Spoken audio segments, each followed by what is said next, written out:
Welcome to The Explainer. We're all about breaking down the big ideas that are shaping our world.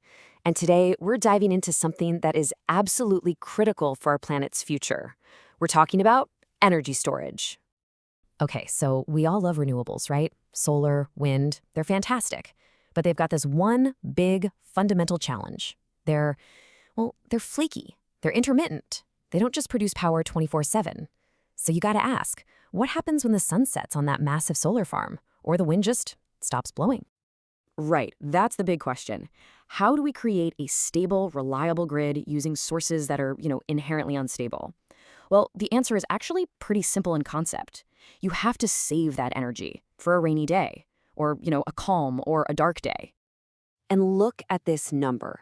1,500 gigawatts. That's the massive global energy storage target that was set in the COP29 pledge for 2030. To put that in perspective, that's a six-fold increase from where we were in 2022. It just goes to show you how absolutely critical this technology has become, like overnight. Okay, so let's dive in and see how we're actually going to store all this energy. All right, first up, let's talk about the real giants of engineering. I'm talking about these massive, massive systems that store energy using the most basic forces out there, gravity and momentum. And this right here is the OG, the original grid-scale battery. It's called pumped hydro storage, or PHS for short. I mean, this is by far the most widely used large-scale storage technology we have today. It's not some newfangled idea either. This is a super robust, proven method we've been using since way back in the 1940s. The concept is just brilliantly simple, isn't it? When you have extra electricity, you use it to pump water up a hill into a reservoir. Then, when you need that power back, you just let the water flow back down through turbines. It's basically a giant, rechargeable water battery. And the crazy thing is how effective it is. We're talking 75 to 85% efficiency. Okay, so gravity is one way. But what if we could store energy in just pure motion? Well, another mechanical method does exactly that. Instead of storing energy in height, it stores it in a massively, rapidly spinning wheel. Yeah, a flywheel. The best way to think about it is like a mechanical sprinter. It's not going to run a marathon, no way.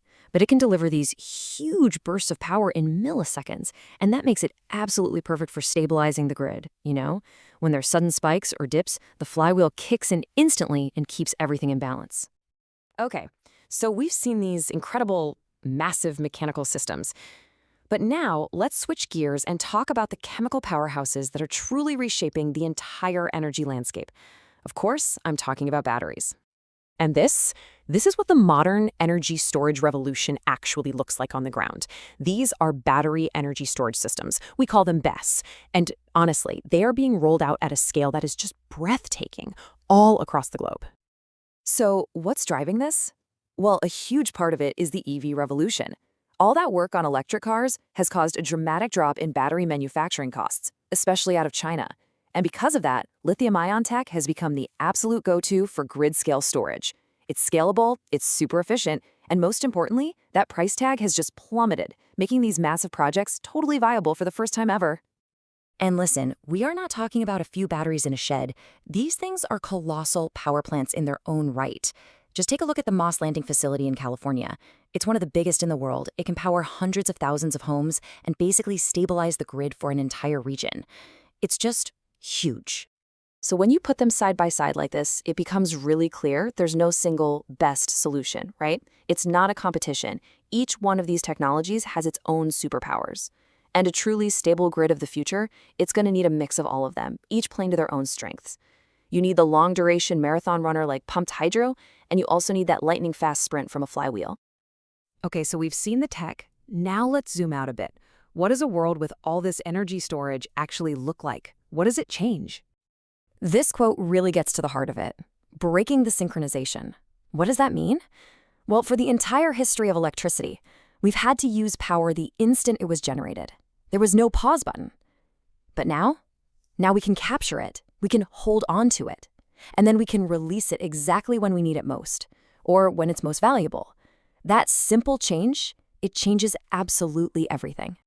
And that opens up all these new roles for storage to play. It's not just a backup plan anymore. Not at all. It's an active, dynamic tool that makes our grids smarter, way more resilient, and obviously much, much cleaner. And get this, it's also what's going to enable us to support the insane energy demands of new tech, like all those AI data centers popping up. But you know what? The innovation is not stopping with lithium ion, not by a long shot. There's a full-on race happening right now, with researchers and companies all over the world trying to develop the next generation of storage. And the goal here is to get past the limitations of the tech we have now. I mean, lithium ion is great, but we're really reliant on materials like lithium and cobalt, and their supply chains can be tricky. So the hunt is on for solutions that aren't just more powerful, but are also way more sustainable. We're talking about using common, abundant materials to build the batteries of tomorrow. And what's so cool about this is just the sheer variety of ideas being tested. It's incredible. You've got everything from new battery chemistries like sodium ion, which literally uses a form of table salt, to totally different concepts like flow batteries. And then there's the really big picture stuff, like using hydrogen, the most abundant element in the universe, to store massive amounts of energy for weeks or even months at a time. So, if there's one thing you take away from all this, let it be this. Energy storage isn't just some nice-to-have add-on. It's not an accessory. It is the fundamental enabler of the entire energy transition. It's the linchpin. It's what makes a clean, reliable, and on-demand power grid actually possible. Look, this is so much more than just a technical shift. It's a complete paradigm shift in how we even think about and use energy. It's paving the way for a future of energy abundance, of resilience, in ways that, honestly, we're only just beginning to wrap our heads around.